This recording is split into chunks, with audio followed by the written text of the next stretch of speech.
아가페와 에로스라는 제목으로 9번째죠. 우리 갈라디아서 9번째 시간 말씀을 나누도록 하겠습니다. 아가페라는 말을 많이 들어보셨을 겁니다. 헬라어죠. 아가페라는 말은 하나님이 우리를 향한 사랑을 표현하는 말입니다. 우리는 사랑이라는 단어 하나가 있지만은 헬라어는 이 사랑이라는 단어가 되게 많아요. 그래서 아가페, 에로스, 필리아 또 뭐 있죠? 또 하나 더 있는데 이게 많아요. 사랑을 이렇게 세분화시켜 놨어요. 그래서 아가페는 신의 성품의 사랑이고, 에로스는 인간의 성품의 사랑이고, 필리아는 형제를 사랑하는 성품이고, 그래서 미국에 가면 필라델피아가 있잖아요. 그래서 거기서 나온 말입니다. 그래서 그렇게 다 나누어져 있어요. 그래서 아가페는 하나님이 우리를 향한 사랑을 표현하는 것이다. 에로스라는 말은 좀 우리가 좀 변질되었죠. 원래 에로스라는 말은 인간의 성품 안에 있는 사랑을 말하는 거예요. 우리 안에 있는 성품. 그래서 사람이 누군가를 사랑할 때는 에로스다.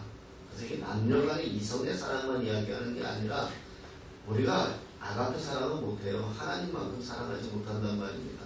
내가 남을 위하여 죽을 수도 없고, 남을 위하여 동정은 할 수 있지만 내가 그를 위하여 죽을 수 없잖아요.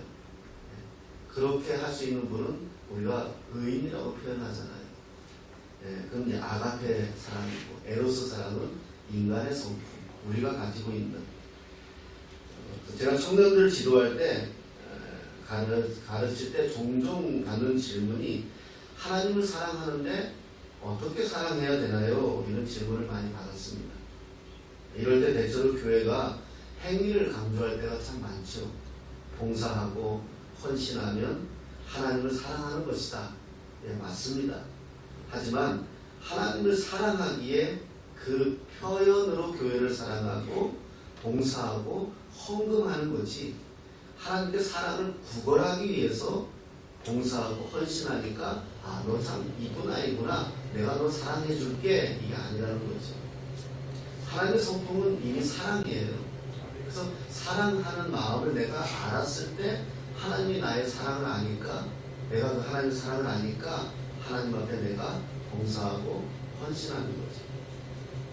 그래서 저는 이렇게 대답을 합니다.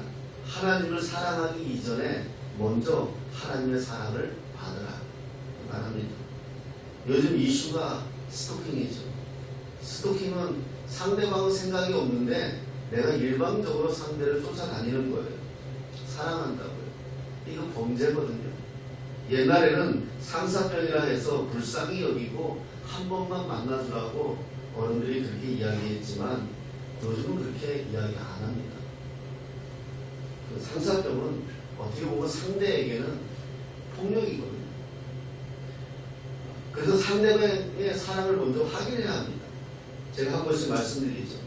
창세기에 가장 많이 나오는 많은 분량을 차지한 인물이 요셉이에요. 요셉의 전 인생을 창세기에서 설명을 해줍니다.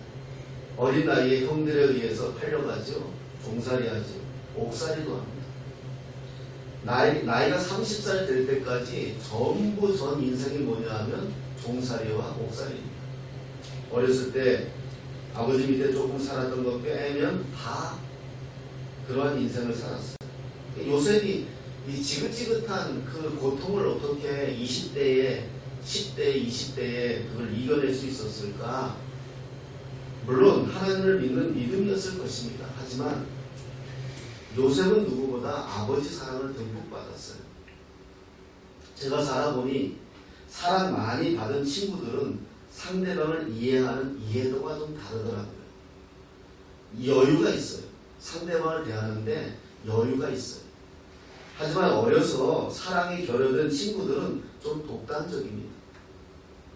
그리고 더 사랑을 받으려고만 해요. 결핍되어 있으니까요.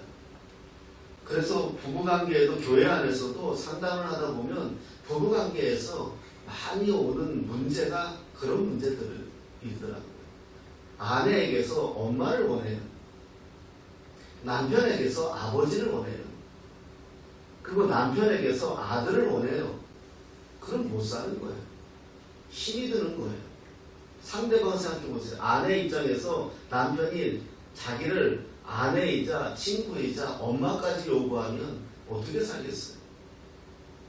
또 아내도 마찬가지예요. 남편에게 남편이 아니라 아들 또 아버지 복까지 말하면 못 살아요.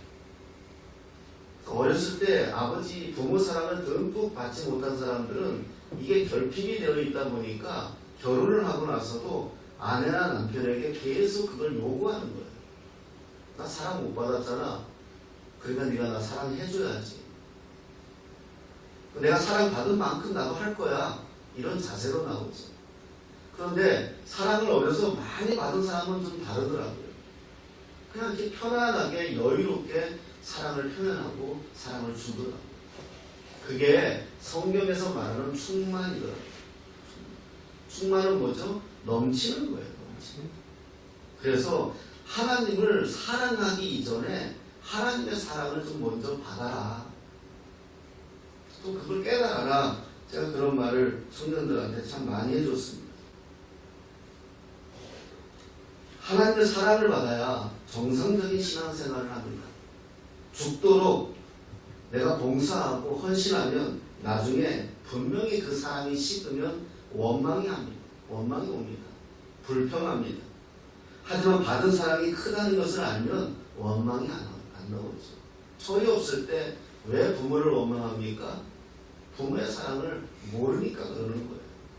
알면 부모가 참 애썼구나. 그렇게 하면 감사밖에 나올 게 없는 거죠.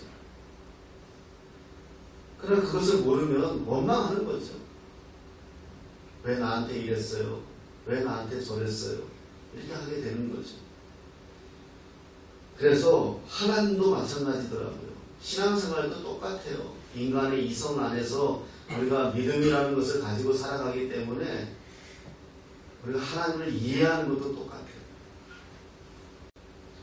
하나님을 사랑하겠다 하면 하나님의 사랑을 먼저 받아야 된다. 그게 하나님을 사랑하는 방법이다.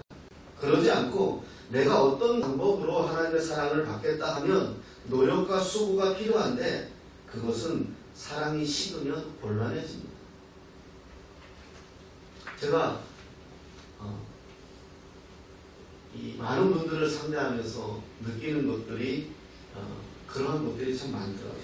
교회에 대해서 이야기할 때나 우리 카페에서는 많은 분들이 다 자기 이야기를 하잖아요. 그런 것 같더라고요. 사랑을 충분히 받은 친구들은 자기 약점에 대해 불안해하지 않아요. 송명희 시인을 아시지요? 나 가진 것 없으나 나 받은 것 없으나 이렇게 찬양을 우리가 만들었죠. 그분의 시로. 나중에 한번 인터넷에서 송명희 시인이라고 쳐보십시오. 그는 제대로 걷지도 못합니다. 말도 못해요. 소아마비로 인해 그러실 것입니다. 그런데 그의 얼굴을 보면 항상 환하게 웃습니다. 자기 약점을 보지 않아요. 자기 약점을 보고 비관하지 않아요. 그런데 원래 그랬나요? 아닙니다. 이분이 하나님을 알고 나서 그 하나님의 사랑을 충분히 받고 나서 자기의 약점이 상대방을 이해시키는 강점으로 변화되더라고요. 오히려 내 약점이 과거에는 그 약점 때문에 내가 힘이 들었는데 아팠는데 내가 하나님을 만나고 나니까 내 약점이 오히려 하나님 앞에 쓰이는 도구가 되더라고요. 하나님을 경험한 분들은 하나님 앞에 자기 약점을 감추지 않아요. 자기 연약함을 감추지 않습니다. 하나님 아시지요? 이게 제 모습입니다. 하지만 주님이 저를 사랑하시잖아요. 이렇게 주님 앞에 나아가는 것입니다. 저는 살아오면서 어렸을 때, 철이 없을 때 제 환경이 너무 싫었습니다. 그런데 나중에 하나님의 사랑을 경험하고 나니까 그렇게 살아온 제 환경이 장점이 되더라고요. 부모 잃은 분들을 위로할 수가 있습니다. 형제 자매 없는 분들을 위로할 수 있어요. 사업에 실패한 분들을 위로할 수 있어요. 아웃사이더들의 마음을 읽을 수가 있어요. 고독이 무엇인지, 배고픔이 무엇인지 알기에 그런 분들과 대화가 됩니다. 이게 다 하나님의 은혜입니다. 하나님께 고백했습니다. 하나님 제게 이런 환경을 주셔서 감사합니다. 하나님을 제대로 알지 못했을 때는 다 원망이었어요. 왜 나는 부모님이 없나요? 왜 나는 형제가 없나요? 왜 나는 가난하나요? 왜 나는 사업에 실패해야 되나요? 난 열심히 한 것뿐이 없는데. 왜 나는 아무도 알아주지 않나요? 왜 아무도 나를 사랑해주지 않나요? 제가 하나님을 제대로 영접하지 못했을 때는 이런 게 내 안에 충만했어요. 그러니 나가는 것이 무엇입니까? 화살이에요. 칼이에요. 근데 하나님을 경험하고 하나님을 만나고 나니까 그게 감사가 돼요. 그래, 내가 가난했지만 가난한 사람을 위로할 수 있구나. 내가 부모가 없지만 부모 없는 사람을 위로할 수 있구나. 저는 깜짝 놀랐어요. 얼마 전에 어떤 분이 저한테 대화 속에 그러더라고요. 내가 어떤 좀 약간 불편한 이야기를 했어요. 좀 힘이 든다는 이야기를 했어요. 그런데 그분이 저한테 이렇게 이야기하더라고요. 목사님, 그분도 목사인데 목사님이 제 목회 모델이에요. 목사님이 나의 목회 롤 모델인데 목사님이 내 앞에서 힘들다 보면 저는 어떡합니까? 그렇게 이야기를 하더라고요.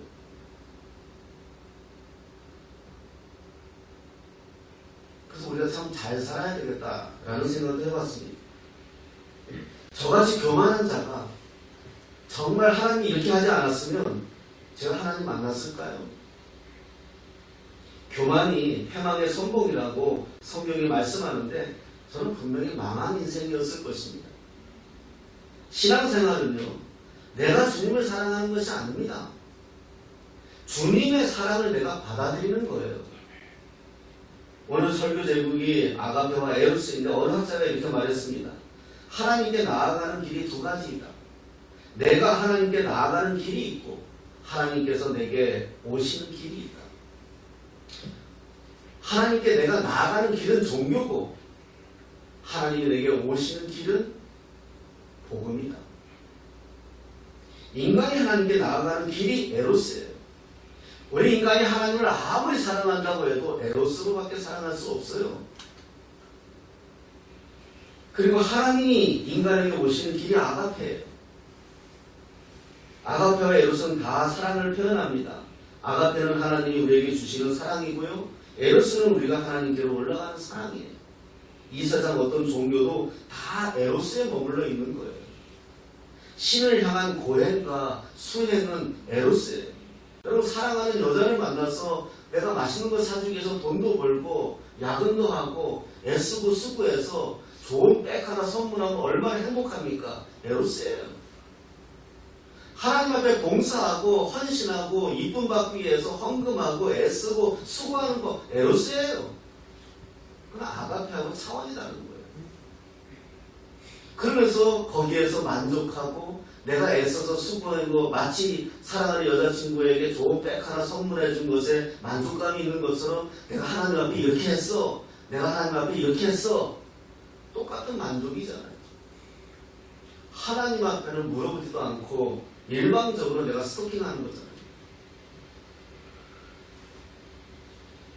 그래서 모든 종교는 에로스에 머물러 있고 항상 신을 향한 사랑에 목말라 있는 거예요. 그러니 자신의 한계를 느껴가면서 그 사랑을 확인받으려고 하죠.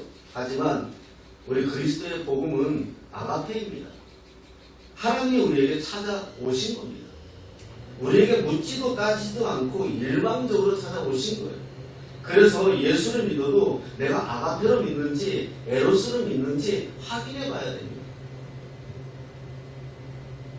하나님께 인정받고자 살면 힘이 들어요.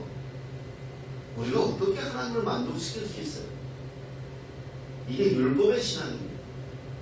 에로스는 자기 열심이 있게 열정적입니다. 뜨겁습니다. 믿음이 좋은 것처럼 보입니다. 그러나 아닙니다. 그 본질은 자기 몸부림이에요. 하지만 아가페 사랑은 그런 사랑이 방법이 아닙니다. 하나님의 종이 아닌 자녀로 살아가는 것입니다. 제가 얘기했잖아요. 우리 어렸을 때 왕자와 거지 내용이 있잖아요. 동화가 있잖아요. 왕자와 거지가 똑같이 생긴 거예요. 어느 날 왕자가 거지를 봤는데 자기하고 똑같이 생긴 거예요. 왕자는 궁안에 사니까 항상 답답하잖아요. 세상 나가서 한번 살아보고 싶어서. 그리고 어떡합니까? 거지를 데려다가 자기 자리에 앉혀놓고 자기는 거지처럼 분장해서 바깥에 나가 살잖아요. 근데 보십시오. 거지는요 맨날 불안해합니다. 왜? 지가 가짜니까요. 왕자하고 생긴 건 똑같지만 자기가 왕자가 아니잖아요. 그러니까 맨날 불안한 겁니다. 그런데 거지처럼 분장하는 왕자는 바깥에 나가서 당당한 거예요. 오히려 그전에 이 거지는 늘 거지였기에 사람 앞에서 주눅 들고 주는 거나 얻어먹고, 그런데 이 왕자는 거지의 신분으로 나갔지만 원래 신분이 왕자잖아요. 그러니까 누구를 만나도 당당한 거예요. 지가 거지인데도 당당한 거예요. 여러분, 우리 신분이 이건 거예요. 왕자로 사느냐 거지로 사느냐. 우리가 바깥에서 거지처럼 살아도 당당하게 살아야 되는 거예요. 왜? 내가 하나님의 자녀니까요. 우리에게 이익에 빠지면 우리 시체예요. 누가 옛날에 어떤 영화에 한 대사가 있잖아요. 내가 돈이 없지 뭐가 없냐 그거 있잖아요. 우리가 종이 아닌 자녀로 살아가는 것입니다. 여러분, 어떤 자녀가 자기가 아들이고 자기가 딸임을 증명하기 위해 부모님에게 최선을 다합니까? 가만히 있어도 자녀예요. 하나님께도 마찬가지입니다. 가만히 있어도 저와 여러분들은 하나님의 자녀예요. 여러분 눈에는 보이지 않아도 저와 여러분들의 이마에 하나님께서 너는 내 자녀다 이렇게 성령의 인침 도장을 찍었습니다. 변함이 없는 겁니다. 그러기에 우리가 인생 살면서 실수해도 하나님의 그 사랑은 변하지 않습니다. 물론 자녀이기에 자녀의 도리를 다하는 것입니다. 자녀가 되기 위해 열심히 사는 것이 아니라 자녀이기에 부모님이 더 사랑하는 겁니다. 하나님을 사랑하고 하나님 앞에 최선을 다하며 사는 것이지요. 지난주에 우리는 믿음으로 의로워진다 라는 말씀을 나누었습니다. 아브라함이 하나님께 의로워진 이유는 가나안으로 갔기 때문이 아니라 하나님을 먼저 믿고 가나안 간 거예요. 가나안을 갔기 때문에 아브라함을 의롭다고 말하지 않았잖아요. 믿음으로 갔기 때문에 믿음이 우선이었다는 거예요. 그게 아브라함을 의롭다 도와주신 이유예요.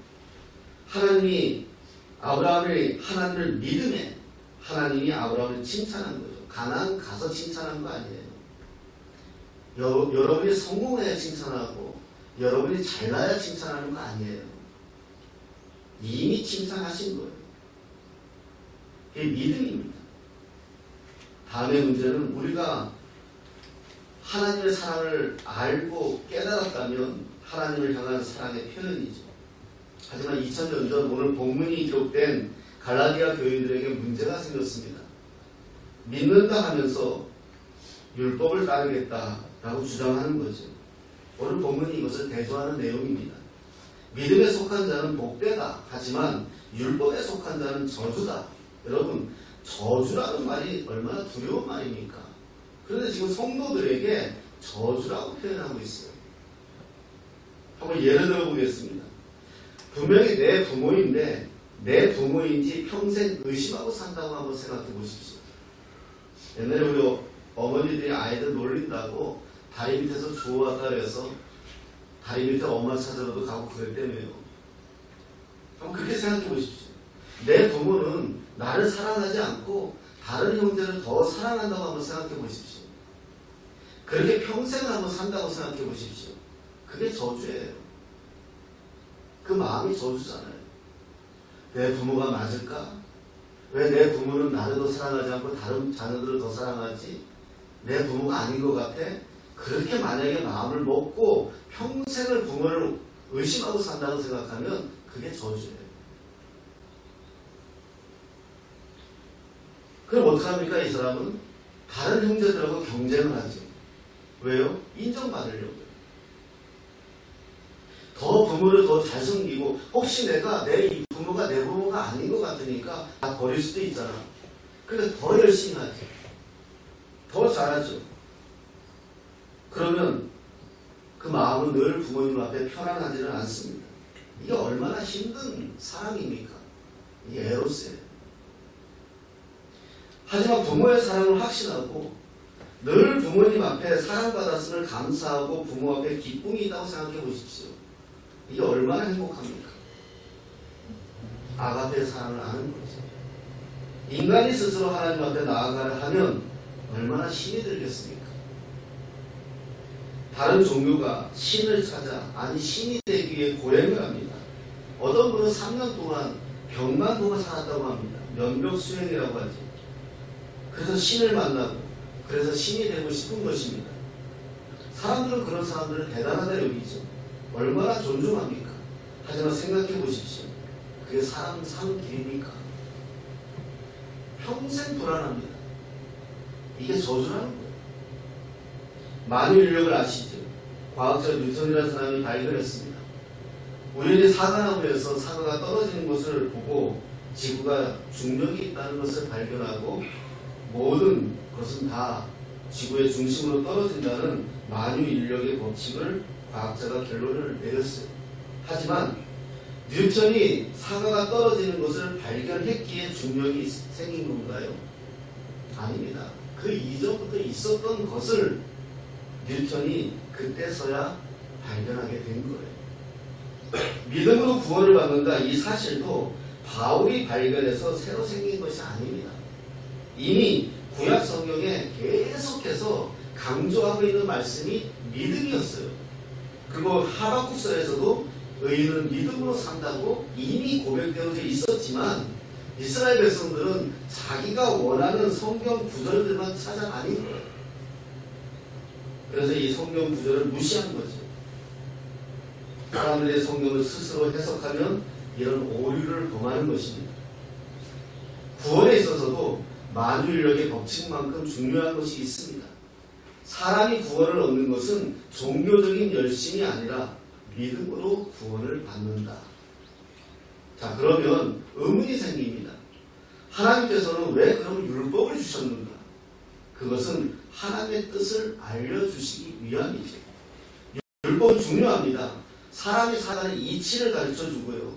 사람이 사람답게 살기 위해서는 하나님의 법을 알아야 합니다. 하지만 우리의 구원은 그 율법을 아는 것이 있지 않다라고 성경은 말씀하는 것입니다. 예를 들면 우리가 이 땅에 살아가는 대한민국의 법을 지켜야 합니다. 그 법을 지키지 않으면 범죄인이 되는 거죠. 사실 저는 참 법을 많이 어깁니다. 특히 운전할 때 교통법규는 정말 치명적입니다. 그렇게 안 하려고 하면서도 무시하게 됩니다. 노란불이 들면 가지 말아야 되는데 나도 모르게 내 발은 악셀을 맞고 있습니다. 왠지 모르게 신호등이 바뀌기 전부터 가야 한다는 압박감에 시달립니다. 왜 그런지 모르겠습니다. 그래서 늘 노심초사합니다. 요즘 그런 앱도 있더라고요. 내가 교통법규에 걸린 적이 있는지 없는지. 그래서 좀 느낌이 이상하면 앱에 들어가서 한번 또 살펴보기도 합니다. 이렇게 살면 법에 대해서 감사를 모르지. 법이 원망되는 거지. 재수가 없어서 속도 위반에 걸렸다고 생각하는 거지. 이게 율법의 사랑입니다. 하지만 다르게 한번 생각해 보십시오. 법이 있기에 내가 안전합니다. 법이 없으면 길바닥에서 내가 누군가에게 폭행을 당해도 방법이 없습니다. 법이 있기에 내 가정을 지킬 수가 있는 것입니다. 이래서 법이 있음을 감사하게 되죠. 이 차이입니다. 어떤 방법으로든지 죄를 집니다. 그래서 나 같은 이런 하찮은 자가 목사인가 하고 스스로 형편없음에 불안해할 수도 있습니다. 하지만 또 이렇게 생각합니다. 그러나 내가 하나님을 알기에 더 죄를 짓지 않고 이만큼 살고 있지 않은가. 그래도 하나님의 사랑을 받고 살고 있지 않은가 하고 죄를 짓지 않으려고 노력하고 삽니다. 구원이 이렇습니다. 예수 믿고 평안하고 천국 가는 길은 보장되는 것만이 구원인가요? 아닙니다. 구원은 지, 정, 의 전부입니다. 일상적인 사람이 바뀌는 것입니다. 감사가 나옵니다. 기쁨이 나옵니다. 내가 어떤 사람이냐에 두려워하지 않습니다. 나는 하나님의 자녀이다에 감사밖에 나오지가 않는다는 것이죠. 어느 갤럽 조사를 봤습니다. 여러분 행복하십니까? 이게 질문이에요. 행복도에 있어서 우리나라가 방글라데시보다 못합니다. 방글라데시가 얼마나 가난합니까? 행복도에 있어서 부탄보다도 우리가 더 못합니다. 부탄이 얼마나 가난합니까? 그런데 그들보다도 우리가 행복하지 않다고 여깁니다. 왜냐하면 자기가 얼마나 소중한 존재인지 깨닫지를 못해서 그렇습니다. 부탄 사람들이나 방글라데시 사람들은 자기들이 굉장히 소중한 존재라고 이야기합니다. 아이러니하죠. 하나님이 저와 여러분을 얼마나 사랑하시는지 이게 먼저 깨달아져야 됩니다. 그걸 알면 다른 사람과 비교하지 않습니다. 다른 사람이 무엇을 가지고 있는 것에 내가 판단되지를 않습니다. 제가 개척한 이유가 여기에 있습니다. 비록 연약하고 작은 교회입니다. 하지만 이것은 불행이 아닙니다. 불평과 불행을 혼돈하면 안 됩니다. 제가 개척하고 후배 목사들이 많이 찾아와서 이야기하고 또 세미나에 가서 이야기도 합니다. 개척교회는 불행한 게 아닙니다. 불편한 겁니다. 그런데 그 불편함을 하나님을 위해서 우리가 드린 겁니다. 저도 계속 조직교회에서 목회생활을 했잖아요. 1000명교회에서부터 2만명교회까지 부교사 생활을 했어요. 매주 어떤 교회에서는 매주 새신자가 20-30명씩 오고 제 교구만 해도 30명이고 저는 그때 개척교회를 굉장히 무시했어요. 개척교회가 왜 존재해야 되는지는 몰랐어요. 그래도 참 희한하게 보통 명절에 교구 목사로 있으면서 교구 목사로 있는데도 명절에 과일 박스 한 20-30박스 들어오는 건 보통이었어요. 저 그런 사람이었다니까요. 그러면 동네에 있는 교회 앞에 제가 하나씩 다 갖다 줬어요. 개척교회 그렇게 좋아하지 않으면서도 이상하게 무슨 마음인지는 몰라요. 작은 교회 개척교회 앞에 그냥 한 박스씩 아무 말도 안 하고 그냥 갖다 주고 오는 거예요. 왜? 우리는 다 못 먹고 그러잖아요. 그래서 제가 개척하고 나서 그런 글을 어떤 신문에 쓴 적이 있습니다. 길거리 지나다니다가 다 떨어진 간판이 걸려있는 개척교회를 보더라도 비아냥하지 마십시오. 그곳에는 누군가 목숨을 걸고 기도하는 하나님의 사람이 있습니다. 제가 개척교회 보니까요. 큰 교회 조직교회에 오시는 성도들과 개척교회에 오시는 성도들이 달라요. 개척교회 오시는 분들은 상처가 참 많습니다. 그래서 이렇게 1대1로 대화하고 싶고 또 함께 사랑을 나누고 싶고 또 이렇게 위로도 받고 싶고 너무 좋더라고요. 그래서 필요한 거예요. 그래서 하나님이 필요한 거예요. 누가 그러죠? 교회가 왜 이렇게 많냐고. 제가 동경 성시아 운동 본부에서 초청을 받아서 일본에 다녀온 적이 있습니다. 일본 가서 YMCA, 일본 목사님들, 또 오늘의 교회, 이런 교회를 다니면서 집회를 하고 그런 경험이 있습니다. 그때 칼 호텔에서 잠을 잤는데 내려다 보니까 십자가가 하나도 안 보여요. 그리고 동네마다 다 우상이에요. 일본에 벌써 한 10여 년 전 일인데 일본의 한 청년이 저한테 이런 말을 하더군요. 자기들이 예수를 믿는다는 것은 가정에서 왕따가 되는 거고 회사에서 왕따가 되는 거예요. 그래서 일본 교회는 10명만 있어도 대형 교회예요. 일본의 목사님들이 다 나이를 드셨는데 우리가 젊은 목사들이 가니까 머릿속을 돌려잡고 울더라고요. 일본 목사님들이. 한국이 너무 부럽대요. 어떻게 이렇게 젊은 목사들이 목회의 길을 들어서는지 너무 고맙다고 일본에 오라고. 일본말을 못해서 못 갔어요.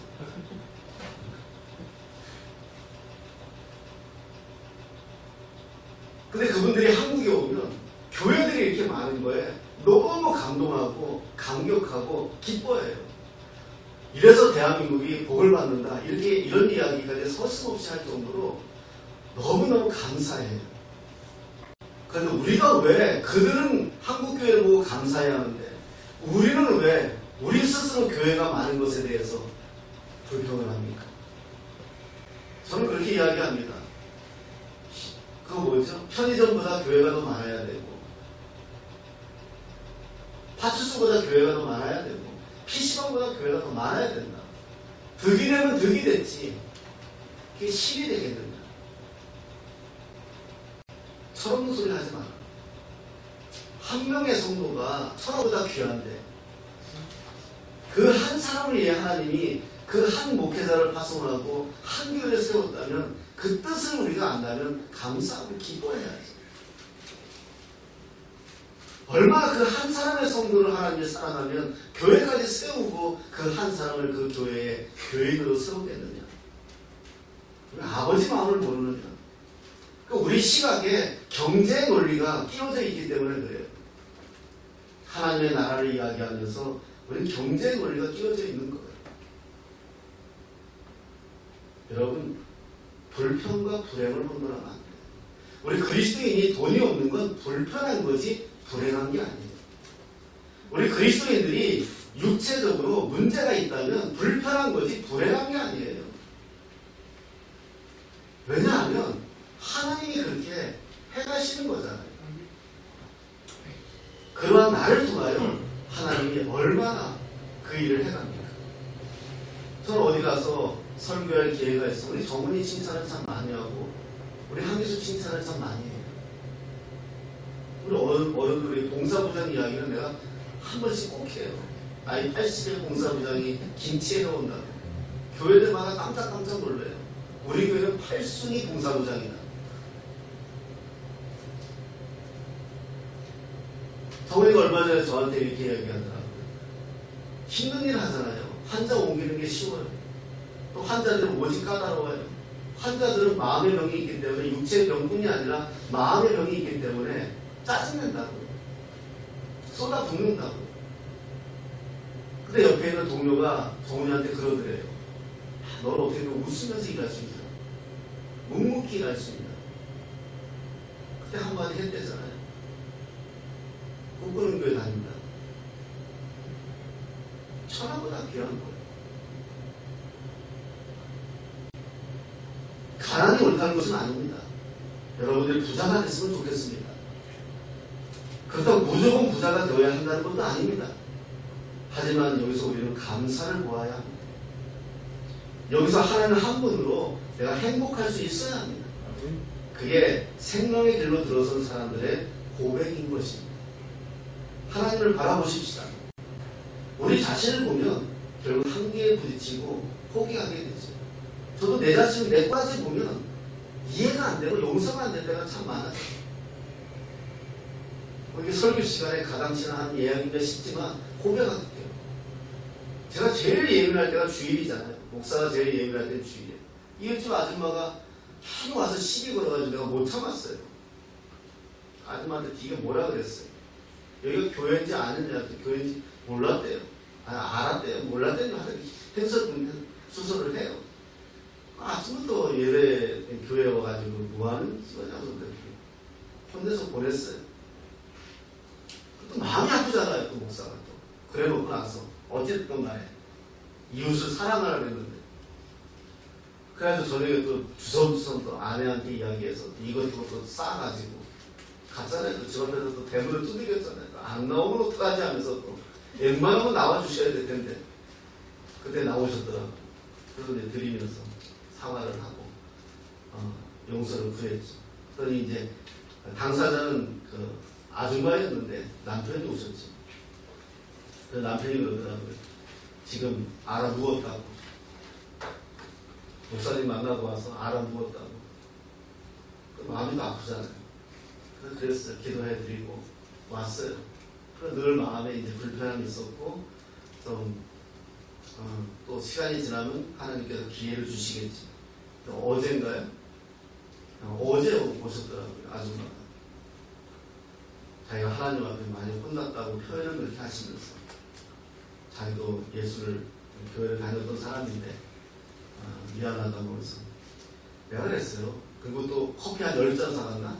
커피 한 10잔 또 그냥 내가 사볼 때 그냥 사간 것 같아서 막 이리저리 갖다 주려고. 그러면서 내가 그분을 보내고 나서 생각했어요. 저분이 나보다 낫다. 내 자신을 보면 저도 내가 용서가 안 될 때가 있어요. 그런데 그러한 나이인데도 불구하고 끝까지 포기하지 않는 분이 계시더라고요. 사람들은 마음에 안 들면 떠나요. 사람들은 자기의 기분에 합당하지 않으면 떠나요. 그런데 끝까지 포기하지 않는 분이 계시더라고요. 그분이 하나님이에요.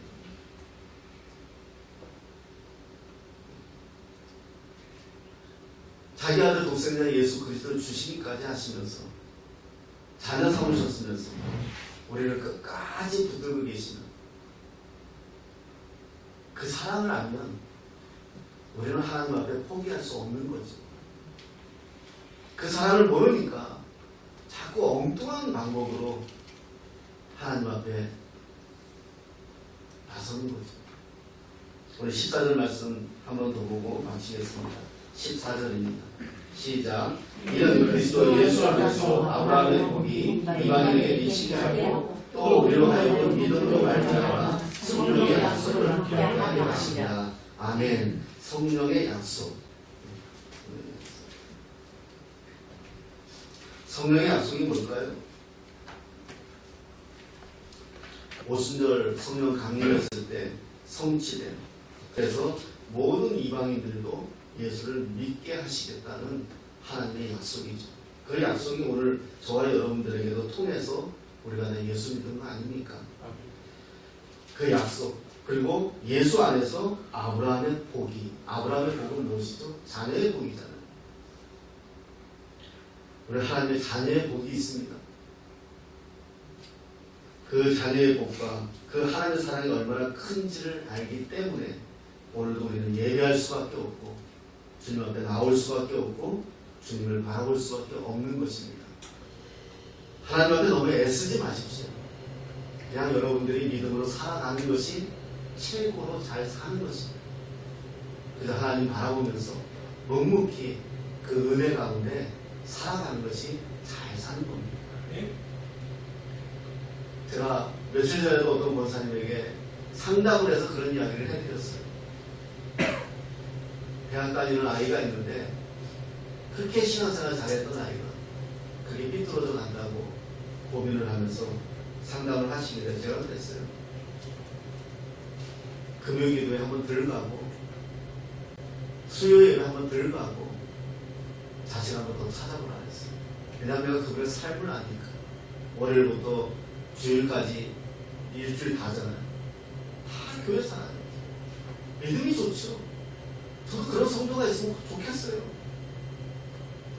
근데 그 자녀는 10대에 받을 사랑이 있고 20대에 받을 사랑이 있다고 받아야 되거든요. 그래서 우리 어머니가 예수를 이렇게 믿으니까 우리 어머니에 이런 사랑이 있구나. 그 사랑을 알면 그 자녀는 예수를 떠날 수가 없어요. 근데 온통 기억에 남는 것은 학교 갔다 오면 없고 교회가 있다 그러고 밤새 철야한다고 이 아이는 혼자였는데 그러니 어긋날 수밖에. 처음에는 막 저항을 하시다가 인정을 하시더라고요. 제가 좀 과하게 말했지만 이제부터라도 한 번씩 식사도 하고 이야기도 하고 대화도 하십시오. 하나님의 사랑은 우리가 당신이 얼마나 애쓴다고 하나님이 인정해 주는 것이 아니에요. 이미 2000년 전에 십자가에서 예수님이 십자가에서 죽으실 때 확증한 것이다. 2000년 전에 이미 당신이나 나나 하나님이 사랑하시기로 작정하고 확정한 것이다. 이 사랑을 제발 누려봐라. 그래서 그 사랑 안에서 오히려 이제 넘쳐서 그 사랑을 나누어주고 함께할 때 그것이 자녀의 삶이지 않겠는가.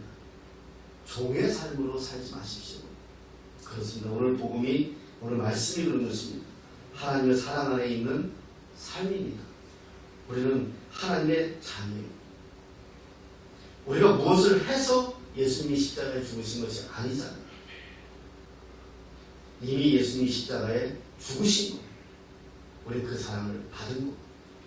그래서 우리 그 사랑이 있기에 때로는 불편해도, 때로는 삶에 어려움이 와도 우리는 그것에 주눅들지 않고 우리는 오히려 그것을 감사하고 하나님 붙들고 살아낼 수 있지 않겠습니까? 이게 복음입니다.